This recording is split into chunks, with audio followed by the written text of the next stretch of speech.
نیپال خلکو دنیا حیرانه کړه. نیپال کې یو لوی انقلاب راغی. عوام د ظلم او د ټکسونو نه او د پابندونو تنګ شول، په روډونو راووتل. حکومت یې مکمل طور سره ختم کو. ټول وزیران یې وشړل، سه وسوځول، پارلیمنت یې وسوځو، سرکاري عمارتونه چې کوم دي مکمل تباه کړل. د ایران دا چې کوم انقلاب و، د دې نه پس چې کوم دی سریلانکا انقلاب، د دې نه پس د بنگلاديش انقلاب، د هغې نه پس د نیپال د انقلاب، د ټول د پاسه د ټول نه غټ انقلاب دی وخت په نیپال کې راغی.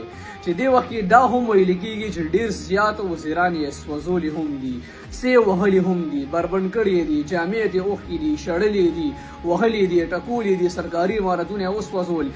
یو ځای کې چې کوم دی مطلب دا چې کوم ځای کې مطلب سرکاري خلک په اوسېدل، غټ غټ کورونه ګران ګران، هغې ټول مکمل طور سره تباه وباه کړل.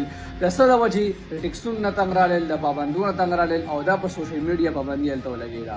په هغې باندې عوام ډېر غوسه شول، بهر راووتل او مکمل طور سره بس هر څه تباه وباه کړل، او یو نوی نظام به اوس جوړوي په خپله خوښه باندې. خیر، تاسو دې باره کې څه وایې؟ خپله رایې په کمنټس کې لازم راکړئ. مهرباني.